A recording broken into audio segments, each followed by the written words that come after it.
हाय बच्चा लोगों, कैसे हैं आप। और मैं विनय गुप्ता स्वागत करता हूं आपका अपने favourite channel KJB science easy learning. बच्चों, बहुत इंपॉर्टेंट टॉपिक आज के सेशन में हम कवर कर रहे हैं बच्चों। और टॉपिक है resistivity, that is specific resistance, जिसमें हम बहुत सारे अच्छे अच्छे क्वेश्चंस आज करेंगे। ढंग से ऑब्जर्व किया करें, ढंग से वॉच किया करें, तभी आपके कंसेप्ट क्रिस्टल क्लियर हो जाएंगे बच्चों। तो चलिए शुरू करते हैं बच्चों आज का सेशन। क्वेश्चन नंबर फर्स्ट बहुत इंपॉर्टेंट आने वाला है, ढंग से वॉच जरूर किया करें बच्चों।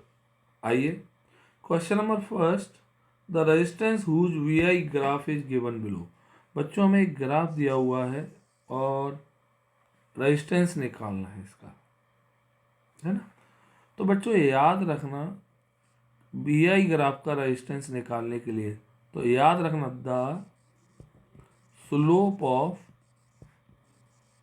We I graph gives the value of resistance। हमें स्लोप निकालना है। स्लोप जानते हैं बच्चों आप, मतलब स्लोप से ही किसकी वैल्यू आ जाती है, आर की। ये बहुत अच्छा कंसेप्ट है। स्लोप क्या होता है बच्चों, सबको पता होना चाहिए मैथ्स में, टेन थीटा। टेन थीटा सबको पता है, परपेंडिकुलर अपॉन बेस, पढ़ा है ट्रिग्नोमेट्री। तो परपेंडिकुलर, आइए इधर देखिए, इधर दिस इज द 9 और दिस इज द 15। सबको समझ में आ रहा है, perpendicular upon base.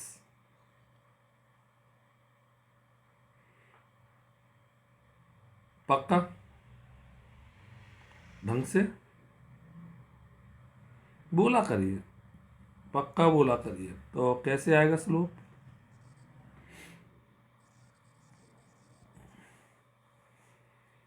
That is perpendicular 9 upon 15, that is 3 upon 5। Okay, तो रेजिस्टेंस आ जाएगा 3 अपॉन 5 ओम। बहुत अच्छा क्वेश्चन है बच्चों, very very important. The correct choice is B. सबको आ गया कि नहीं आ गया, पक्का आ गया मेरे बच्चों। यस और नो तो बोला करिए, ढंग से आ गया। चलिए नेक्स्ट क्वेश्चन देखते हैं। The temperature of a conductor is increased, the graph best showing the variation of its resistance. बच्चों, आपको पता होना चाहिए कि कंडक्टर या मेटल, है ना, resistance of metal increases with increase in temperature. Clear, temperature बढ़ाने पर रेजिस्टेंस क्या होता है बच्चों, इंक्रीज हो जाता है। पक्का। तो अब ग्राफ कौन सा दिख रहा है जिसमें इंक्रीज हो रहा है, तो आपको एक ग्राफ जो फर्स्ट वाला है, इधर देखिए सारे आर और टी। तो ग्राफ आपको दिख रहा है इस तरह से, जीरो से स्टार्ट नहीं करते इस ग्राफ को, क्योंकि जीरो का मतलब जीरो टेम्परेचर, तो कभी जीरो, तो इसलिए जीरो पे आर जीरो ऐसा नहीं होगा। क्लियर। तो बच्चों the correct choice is A. दे सकता है बट उसने दिया ही नहीं ऑप्शन, तो हमने ए लगाना पड़ेगा। द करेक्ट चॉइस इज ए। सबको आ गया, पक्का, ढंग से आ रहा है, यस और नो बोलिए। चलिए नेक्स्ट क्वेश्चन देखते हैं बच्चों। On what factor does the resistance of conductor depend. कौन कौन से फैक्टर्स होते हैं जिन पर रेजिस्टेंस डिपेंड करता है। पहला है बच्चों लेंथ, सबको पता होगा, यस और नो बोलिए। लेंथ आप सभी को पता है, R is directly proportional to length. Length increase होगी, रेजिस्टेंस भी इंक्रीज होगा। दूसरा फैक्टर है बच्चों आपका एरिया ऑफ क्रॉस सेक्शन, जिसे हम बोलते हैं थिकनेस ऑफ वायर। पक्का सबको आ रहा है मेरे बच्चों। और R is inversely proportional to A. ठीक, मतलब एरिया और रेजिस्टेंस, जितना मोटा वायर होगा उसका रेजिस्टेंस उतना कम होगा। Third is the nature of material of wire. Wire किस मटेरियल का बना है उस पर भी रेजिस्टेंस डिपेंड करता है। And fourth is the temperature. मैंने बताया था रेजिस्टेंस जो होता है increases with temperature in metals. Metal के केस में रेजिस्टेंस क्या होता है बच्चों, इंक्रीज हो जाता है टेम्परेचर के साथ। मतलब टेम्परेचर इंक्रीज होगा, आपका रेजिस्टेंस भी इंक्रीज होगा। क्लियर, सबको समझ में आ गया बच्चों? चारों फैक्टर इंपॉर्टेंट है, very very important, all factors very important question है। सबको आ गया? चलिए हम इसे डाल देते हैं इंपॉर्टेंट क्वेश्चन। चलिए next question, question number 4। Define resistivity. Write an expression for the resistivity of a substance. Give the meaning of each symbol which occurs in it. Okay? State the SI unit of resistivity. पूरा topic cover करेंगे हम resistivity का, अच्छी तरह से पढ़ा करिए। इधर रेजिस्टिविटी क्या है, इसके लिए आपको पहले हम एक फॉर्मूला इसका निकालते हैं। ओके, आप सभी जानते हैं बच्चों, वी नो दैट, क्या सबको पता है? ओके, ढंग से देखना। R is directly proportional to L and R is inversely proportional to area. सबको पता है, तो therefore R is directly proportional to L upon A. ये सबको आ रहा है कि नहीं आ रहा है? साइन हटाएंगे, कांस्टेंट आएगा, R is equal to rho L upon A. This is rho. Okay, बहुत इंपॉर्टेंट फॉर्मूला है, वेरी वेरी इंपॉर्टेंट। अब इसमें कौन क्या, give the meaning of each symbol which occurs in it. आइए इधर, वेयर रो आपका है रेजिस्टेंस। रो क्या है बच्चों, सॉरी रेजिस्टिविटी। रेजिस्टिविटी एल क्या है बच्चों, लेंथ ऑफ वायर। ए क्या है, एरिया ऑफ क्रॉस सेक्शन। ठीक, और आर क्या है बच्चों, रेजिस्टेंस। ये सबको समझ में आ गया? क्लियर।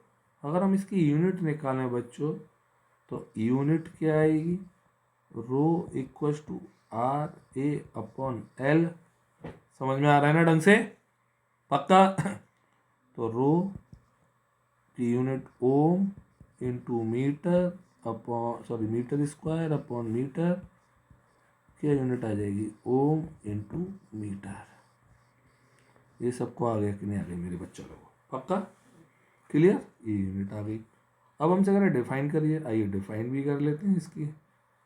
तो डेफिनेशन ऑफ रो कैसे करेंगे डिफाइन, इधर देखिए। Rho equals to R A upon L if area is 1 metre square, length is 1 metre. सबको आ रहा है ना बच्चों लोगों? पक्का? तो आपका क्या आ जाएगा, बोलो? Rho equals to R. आइए डिफाइन करेंगे, रटना कुछ भी नहीं है। क्या होगी definition, resistivity of wire is equals to the resistance of that wire whose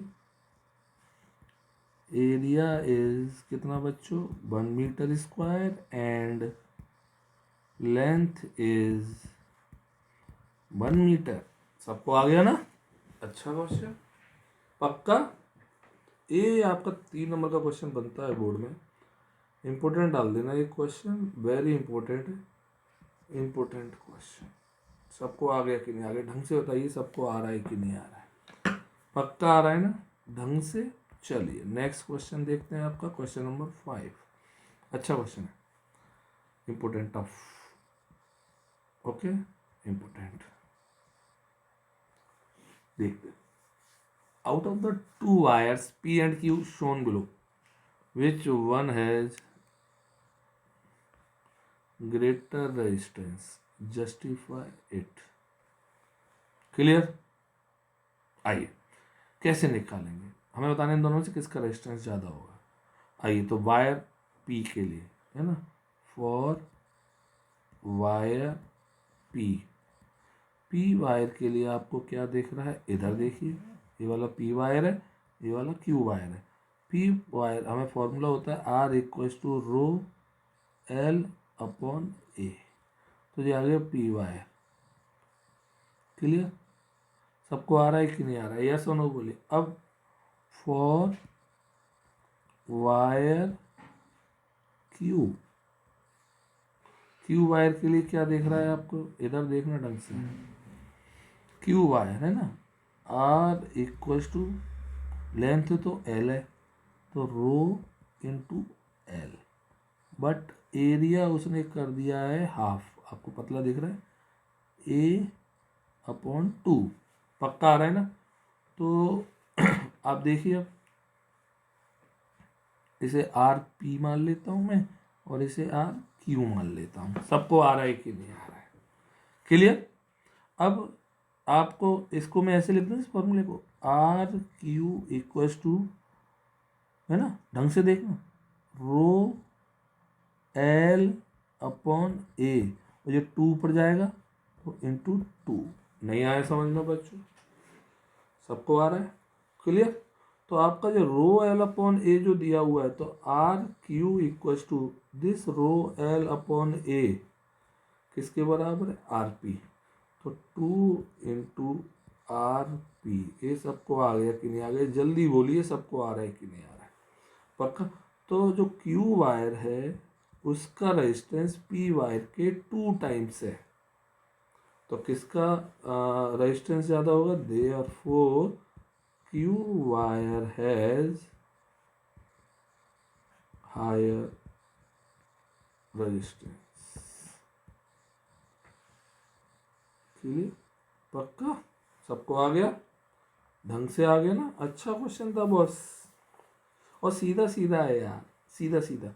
आपने एरिया कम कर दिया है, R is inversely proportional to area होता है, सीधा सीधा। लेंथ तो सेम रखी उसने, लेंथ तो दोनों केस में सेम है ना, तो एरिया जिसमें कम होगा उसमें रेजिस्टेंस ज़्यादा होगा, बस खत्म। ऐसे भी कर सकते थे डायरेक्ट पूछे, बट हमने जस्टिफाई करना था तो पूरा करना पड़ेगा। क्लियर? चलिए नेक्स्ट क्वेश्चन नंबर 6। ये सारे क्वेश्चन आज के बहुत अच्छे हैं बच्चों, बहुत ज़्यादा अच्छे हैं। जो टाइम वेस्ट कर रहा है ना उसके लिए कुछ भी नहीं है, इसलिए ढंग से पढ़ाई करिए। How does the resistance of wire change when?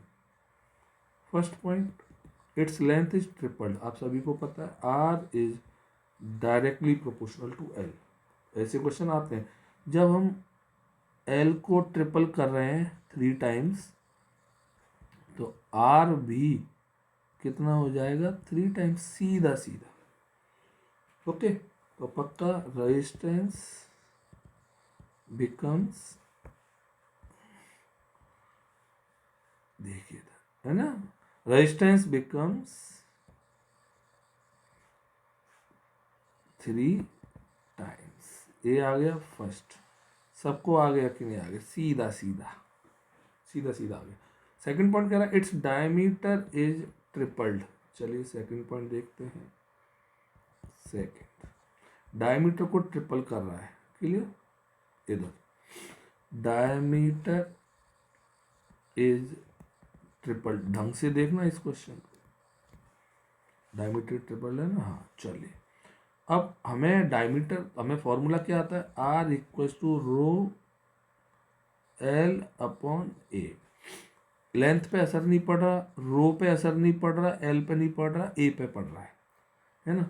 क्या मैं ए को इस तरह से लिख सकता हूँ, rho L upon pi R square. अरे किसी वायर का जो क्रॉस सेक्शन एरिया होता है, आपने अगर देखा हो तो क्या होता है उसका थिकनेस, थिकनेस मतलब ऐसे ऐसे बहुत सारे ऐसे, समझ में आ रहा है, बहुत सारे ऐसे सर्कल्स बनेंगे। सर्कल का एरिया सबको पता है पाई आर स्क्वायर होता है। क्लियर, सबको आ रहा है कि नहीं आ रहा। अब हमें दिया हुआ है ये रेडियस, रेडियस दिया हुआ है।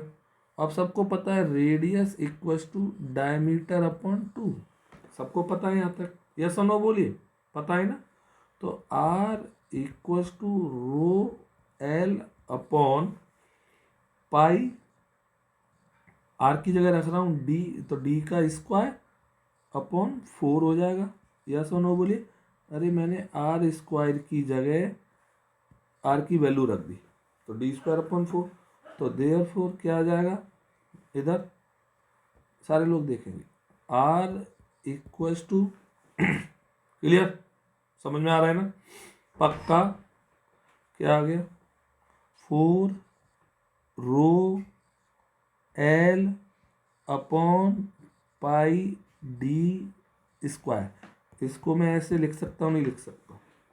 अब हमसे कह रहा है केवल किस पे असर पड़ रहा है, डायमीटर पे, डायमीटर पे असर पड़ रहा है। अब देखिए ना 4 पे कोई असर, ना रो पे, ना एल पे, ना पाई पे। तो अब आपको क्या देख रहा है, आर और डी स्क्वायर एक दूसरे के इन्वर्सली प्रोपोर्शनल देख रहे हैं, यस और नो बोलो, पक्का, पक्का बोलो मेरे बच्चों। अभी तक सब मैंने बहुत इजी तरीके से कर रहा हूँ मैं। अब सुनिए, R is inverse D 1/d square. अब सुनिए, आर कितने टाइम्स हो रहा है, डी कितने टाइम्स हो रहा है, 3 टाइम्स। तो पक्का आर उसके स्क्वायर टाइम्स होगा, R is inverse square times कम होगा, तो 1/9 टाइम्स हो जाएगा। सबको आया नहीं आया, 3 का स्क्वायर तो 1/9 आ जाएगा ना, 3 टाइम से। तो आर इज 1/9 आ जाएगा, नहीं आ जाएगा, जल्दी बोलिए फटाफट से, यस और नो। तो रेजिस्टेंस बिकम्स कितने टाइम्स, 1/9 टाइम्स। ये सबको आ गया कि नहीं आ गया, टफ क्वेश्चन है आज के, इसलिए पेपर में आते हैं। ये सबको आ गया, पक्का ढंग से आ गया। तो क्योंकि आर और डी अपोजिट थे, इन्वर्सली थे, तो 3 का स्क्वायर होता है 9, तो 9 टाइम्स कम हो जाएगा, तो 1/9 टाइम्स हो जाएगा। क्लियर, उल्टा 9 का उल्टा 1/9। चलिए तीसरा पोर्शन क्या कह रहा है क्वेश्चन का, its material change to one whose resistivity is 3 times. अब हम रेजिस्टिविटी को 3 टाइम्स कर रहे हैं, सुनना। Third, R equals to rho L upon ए।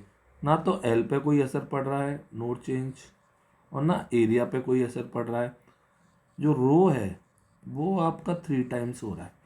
आपको आर और रो में क्या रिलेशन दिख रहा है, आमने सामने दिख रहे हैं, आमने सामने दिख रहे हैं ना। तो जब ये 3 टाइम्स होगा बच्चों, तो आपका आर भी तो 3 टाइम्स होगा, आमने सामने की कहानी। सबको आ गया, बोलिए। तो therefore resistance will become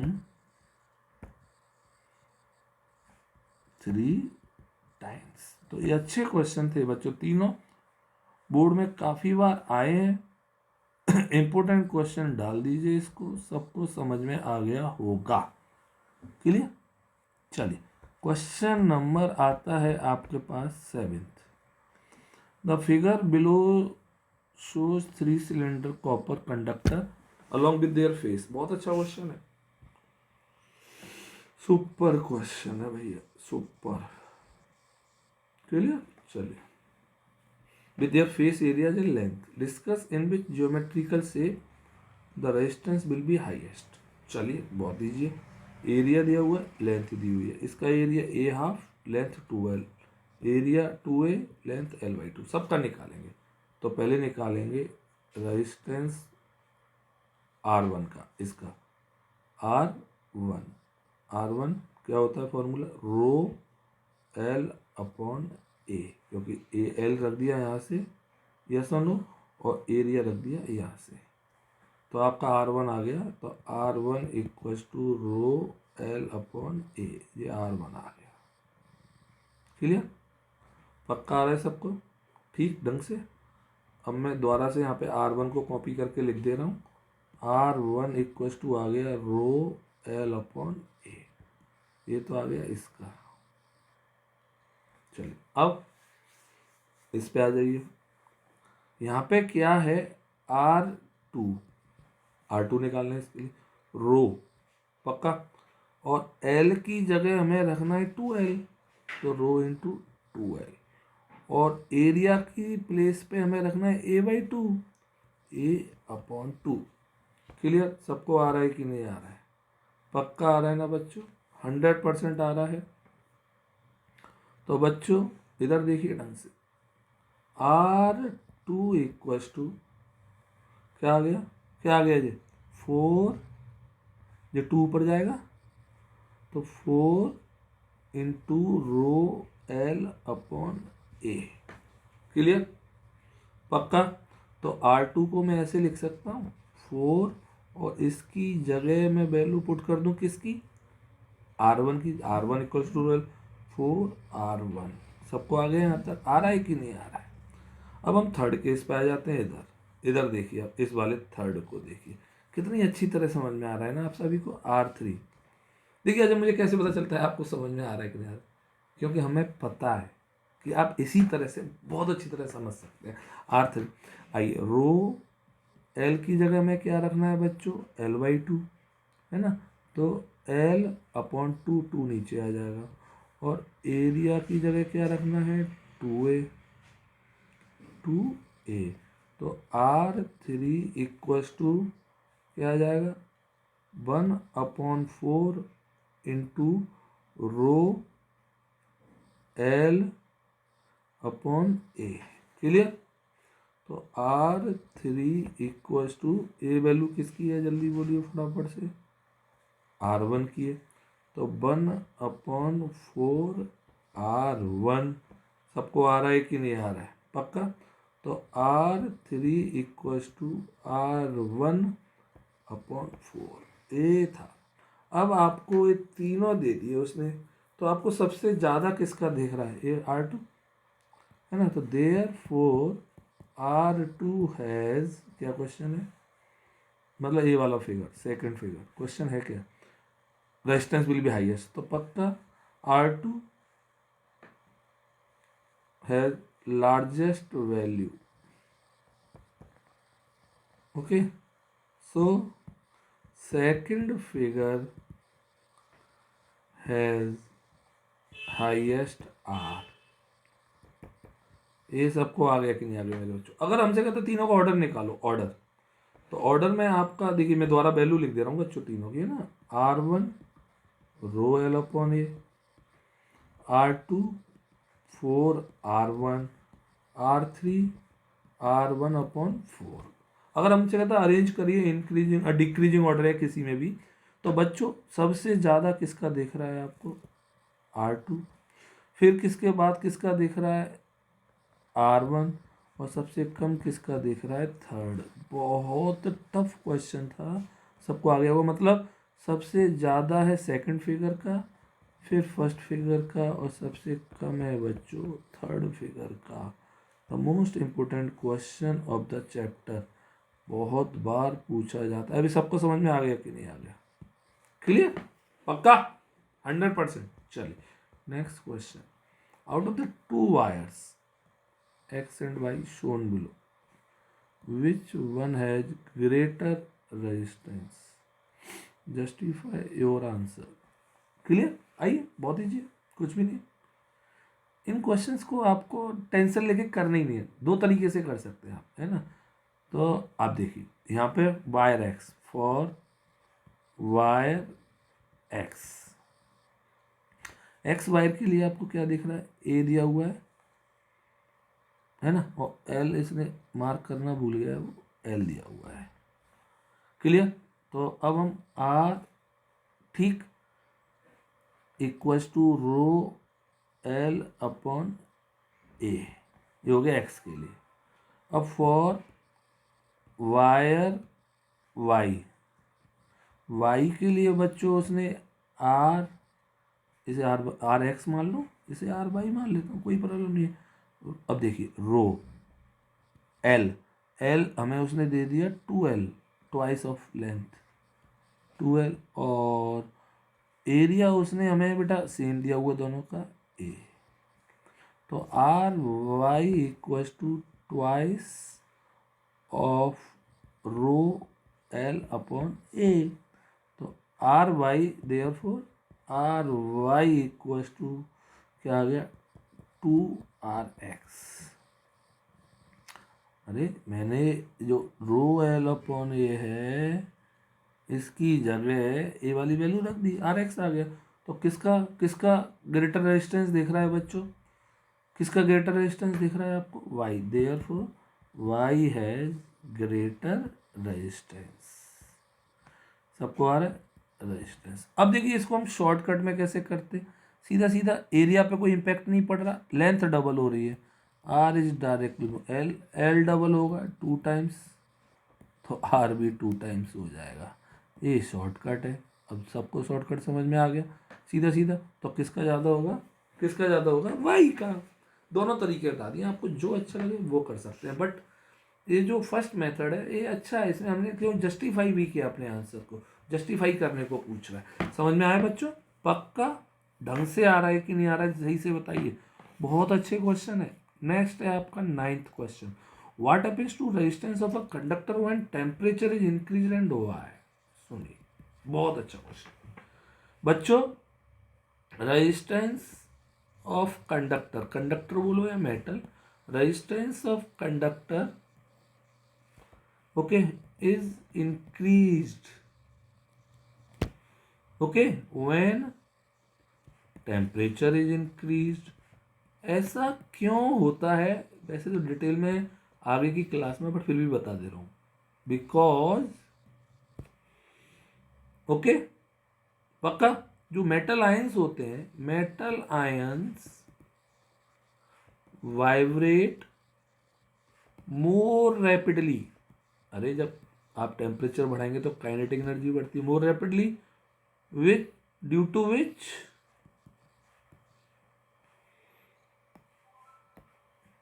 which okay flow of electrons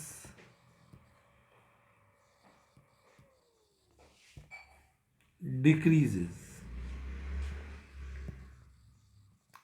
मतलब जो आपका फ्लो हो रहा था पहले आसानी से हो रहा था, डिफिकल्ट हो जाता, flow of electrons become difficult, becomes difficult. Clear. इसीलिए रेजिस्टेंस क्या होगा, इंक्रीज हो जाएगा। ये सबको आ गया।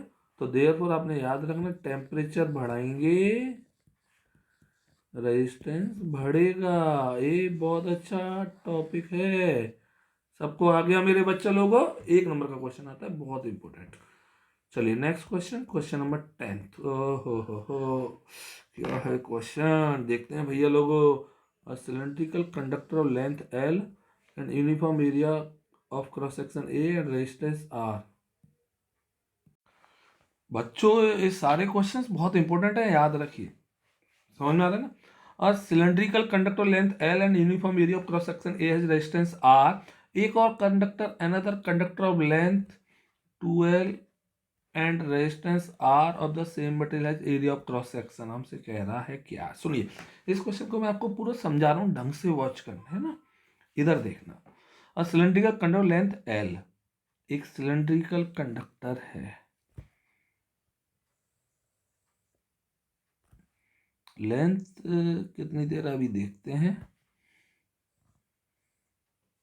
ओके अब कह रहा है uniform area of cross section A, area of cross section दिया हुआ है ए, ओके, और लेंथ दी हुई है बच्चों एल। क्लियर, यहां तक आ गए। Another conductor length 2L.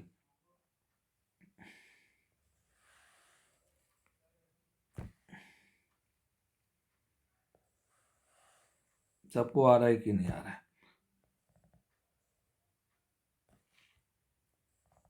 और एरिया उसने सेम दिया हुआ है बदतमीज ने, बहुत अच्छा बच्चा है भाई। Area A.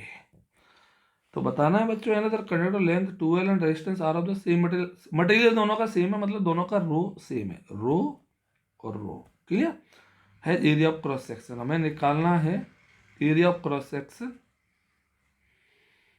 दूसरे वाले का कितना होगा। क्लियर? पक्का? और रेजिस्टेंस भी दोनों का सेम दिया, इसका रेजिस्टेंस भी आर है और इसका रेजिस्टेंस भी आर है। चलिए देखते हैं बच्चा लोग, इधर ढंग से देखिए इस क्वेश्चन को। तो हमने इसको मान लिया एक्स कंडक्टर और इसको मान लिया वाई कंडक्टर। सबको आ रहा है कि नहीं आ रहा है? प्रॉपरली बहुत अच्छी तरह से समझिए, है ना। तो पहले हम निकालेंगे resistance of X. Clear? Resistance of X सबको आ जाएगा, R equal to rho L upon A, ऐसे भी लिख सकते हैं। क्लियर? पक्का? और resistance of Y, resistance of Y कितना आएगा बच्चों लोगों? हमें आर दिया हुआ है। क्लियर? और इक्वल्स टू क्या दिया हुआ है? रो, दोनों का सेम है। लेंथ इसकी 2L है, हमें एरिया फाइंड करना है। क्लियर? सबको आ रहा है मेरे बच्चों? पक्का आ रहा है? एरिया फाइंड करना है, एरिया फाइंड करना है तो ए, ओके, ए वाई, इसका मैं लिख दिया ए एक्स। चलिए, क्योंकि दोनों का रेजिस्टेंस आर है, सेम है, उसने बोला है दोनों का रेजिस्टेंस आर है, तो ये पक्का जो R is equal to this rho L upon A equal to this. या सनो बोलो आप, पक्का बोलो। तो क्या आएगा बच्चों, है ना? This is the equation number first, equation number second. Clear? तो सिंस बोथ है सेम रेजिस्टेंस, सेम रेजिस्टेंस हो गए, तो क्या आ जाएगा बच्चों? Rho L upon A, rho L upon A X equals to rho into 2L upon A Y. Clear? Rho L से रो एल कट गया, पक्का आ रहा है कि नहीं आ रहा? तो जो आपका ए वाई आएगा, ए वाई बच्चों कितना आ जाएगा? Twice of A x. यहाँ तक सबको समझ में आ गया कि नहीं आ गया बताइए? ट्वाइस ऑफ ए एक्स आ जाएगा, मतलब A is equal to 2A। Okay, दूसरे वायर का जो रेजिस्टेंस होगा, वो एरिया होगा, वो फर्स्ट वायर के ट्वाइस ऑफ ए होगा। 2A is the answer, the correct choice is C. सबको आ गया? यस और नो बोलिए, पक्का आ रहा है कि नहीं आ रहा है? पक्का आ रहा है मेरे बच्चे लोगों? ढंग से बोलिए, पक्का बोलिए, है ना? तो अच्छा क्वेश्चन था, एक बहुत अच्छा क्वेश्चन डाल दीजिए आप, इंपोर्टेंट। चलिए नेक्स्ट क्वेश्चन की ओर मूव करते हैं। टू वायर्स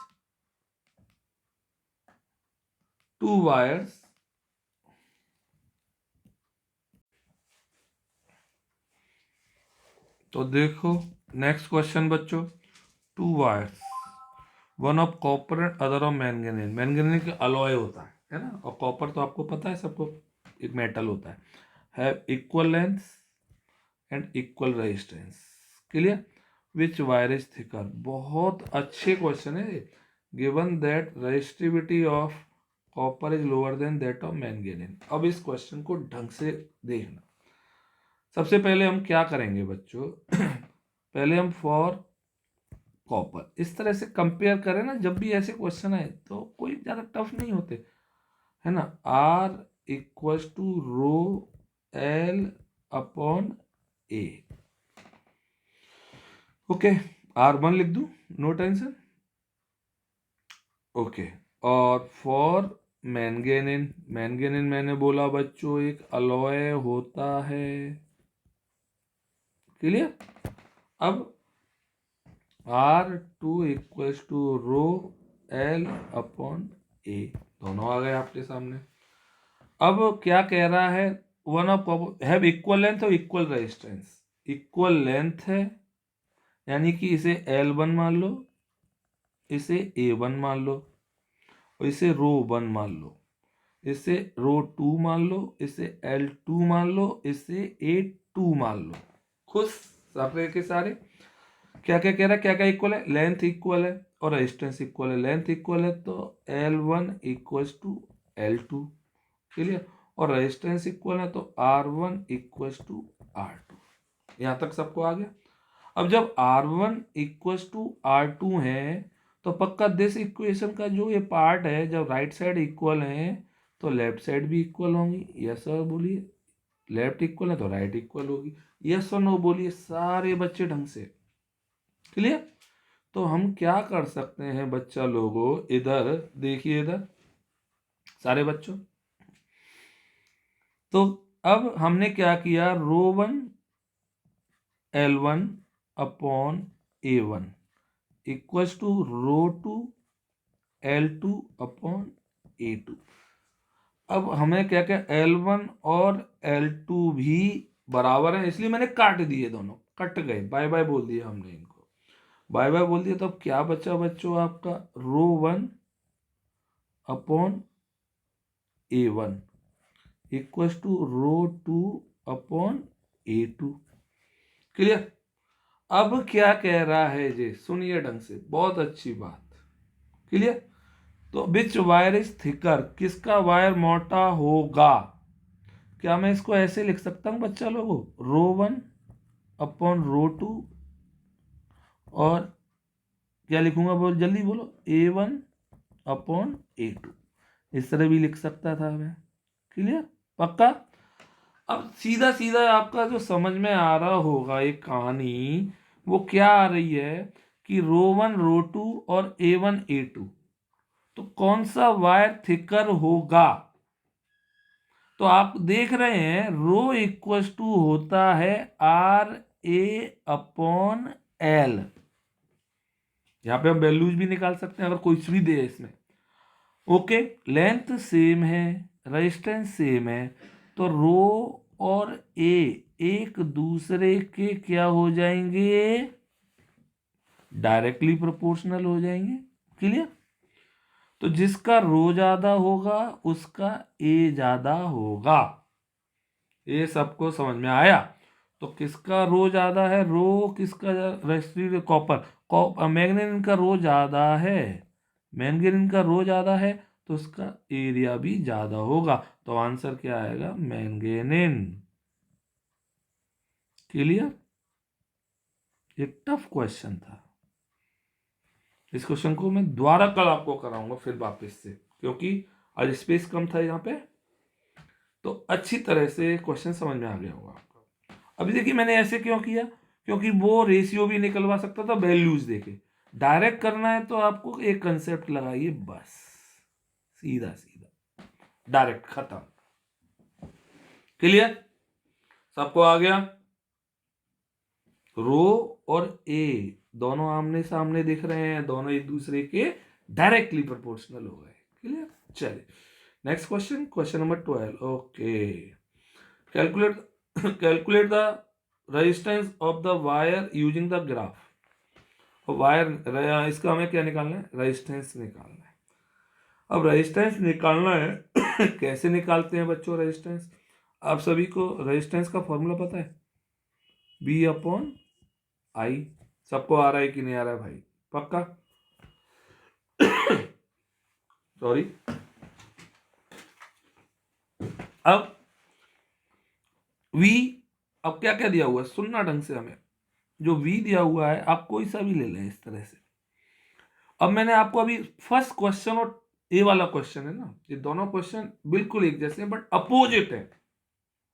यहाँ पे जो ग्राफ दिया हुआ है ना, स्लोप है ना, दिस द स्लोप ऑफ, सुनना ढंग से मेरी बात, ऑफ आई वी ग्राफ, वो था वी आई, क्योंकि यहाँ पे आई दिया हुआ है बाई एक्सिस पे और वी दिया हुआ है कौन से एक्सिस पे, एक्स एक्सिस पर।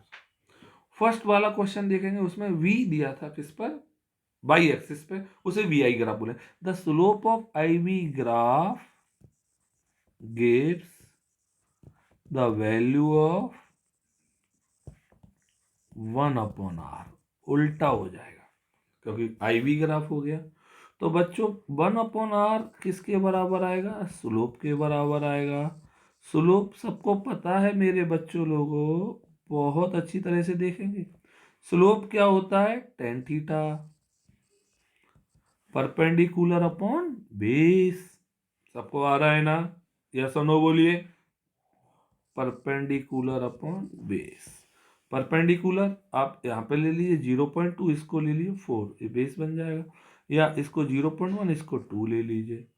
क्लियर, पक्का, यस और नो, आ रहा है सबको। तो बच्चों परपेंडिकुलर 0.2 अपॉन बेस 4,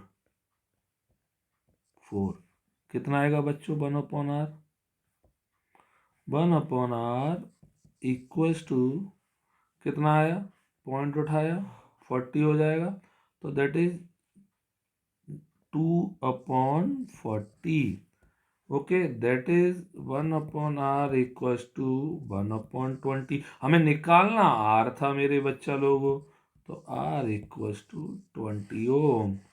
ये सबको आ गया, बहुत अच्छे तरीके के क्वेश्चन है ये। यहाँ तक सबको आ गया कि नहीं आ गया, पक्का बताइए, इंपॉर्टेंट डालिए, बहुत ज्यादा अच्छा क्वेश्चन था, इंपॉर्टेंट। और इसको मेरे पास दूसरा मेथड भी है आपके लिए, कुछ नहीं करना है आपको, आर निकालना है ना। सेकंड मेथड देखिए, डायग्राम आर, आर होता है V/I। क्लियर, पक्का। तो V आपका 4 है और 4 में से 0 माइनस कर दिया, 4 minus 0, I 0.2 minus 0, R equals to 4/0.2, that is point गया ऊपर, दैट इज 20 ओम। अब आपको जो करना है, वैसे देखिए कंसेप्ट ऊपर वाला ही काम करेगा, ये तो शॉर्टकट है, शॉर्टकट तो केवल एमसीक्यू जाते तब, बट हमें एक्सप्लेन करना होगा तो पूरा करना होगा। ये सबको आ गया कि नहीं आ गया, पक्का। ये 12th क्वेश्चन बहुत अच्छा क्वेश्चन है, ये सारा लिख लिया करें प्रॉपरली।